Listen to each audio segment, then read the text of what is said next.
हम लोग बचपन से जानते हैं कि sin 45 इज इक्वल टू 1/√2 होता है, बट कैसे होता है आज हम लोग ज्योमेट्री की मदद से इसे सॉल्व करने वाले हैं। तो जैसा कि हम लोग जानते हैं कि इसको समझने के लिए हमें एक राइट एंगल ट्राइंगल लेना होगा, जो हमने ले लिया है। अच्छा, राइट एंगल अगर हमने ट्राइंगल ले लिया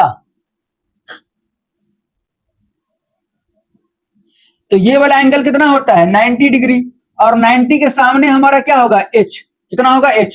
तो मान लेते हैं ये हमारा a है और ये हमारा b है और ये हमारा c है। अच्छा ये बताएं, अगर हमने एंगल c को क्या करना है, हमें sin 45 का निकालना है। अगर हमने एंगल c को 45 डिग्री कर दिया तो आप ये बताएं क्या हमारा एंगल a जो है वो 45 होगा कि नहीं होगा? बिल्कुल होगा ना, क्योंकि टोटल एंगल का जो सम होता है ट्रायंगल के अंदर कितने होते हैं 180। तो ये 90 ये 45 तो ये ऑटोमेटिक कितने हो जाएंगे 45 हो जाएंगे। तो अब हम लोग जानते हैं कि ये 45 तो ये हमारा क्या हो जाएगा, ये हमारा हो जाएगा P और ये हमारा क्या हो गया B।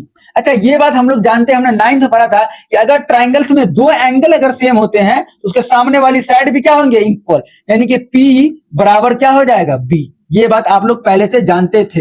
ये 45 इसके सामने क्या है B, ये 45 इसके सामने क्या है P, ये दोनों बराबर होंगे। अब हमें निकालना क्या है sin 45। तो पहले हम इस्तेमाल करते हैं PGT, पाइथागोरस थ्योरम। ये क्या कहता है, बोलता है कि h का स्क्वायर, क्योंकि देखिए हमें P और B मालूम है, h निकालेंगे हमें वैल्यू मालूम चल जाएगा। तो देखिए h का स्क्वायर बराबर क्या होता है P स्क्वायर प्लस B का स्क्वायर, होता है कि नहीं होता है। अच्छा h स्क्वायर बराबर, ये बताइए P और B दोनों हमारा क्या है बराबर है, तो P के स्क्वायर और B लिख सकते हैं P का स्क्वायर, बिल्कुल लिख सकते हैं।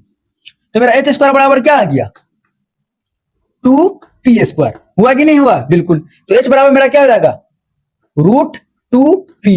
देखिए P स्क्वायर से स्क्वायर कट गया, h बराबर क्या हो जाएगा मेरा √2P। इतना बात आप समझ गए होंगे। अब लगा दीजिए sin 45 बराबर क्या, sin थीटा बराबर क्या होता है, यानी sin अगर हमें एंगल C लिखना है sin C बराबर क्या हो जाएगा P अपॉन में H, होगा कि नहीं होगा? अच्छा P तो हम P ही रहने दिए और H किसके बराबर हो गया, तो H जो मेरा बराबर हो गया वो हो गया √2P। P से P कट गया तो मेरा क्या गया 1/√2। तो इस तरीका से sin 45 का जो एंगल होता है वो क्या होते हैं, sin 45 का जो एंगल होता है वो हमारा 1/√2 होता है। तब इसी तरीके से आप प्रूफ करके बताएं कि sin 60 डिग्री का जो वैल्यू होता है √3/2 वो कैसे होता है। आप कमेंट में जरूर एक बार इसका सॉल्यूशन बताएं। और इस तरह के मैथ्स को अच्छे समझने के लिए आप हमें फॉलो कर सकते हैं।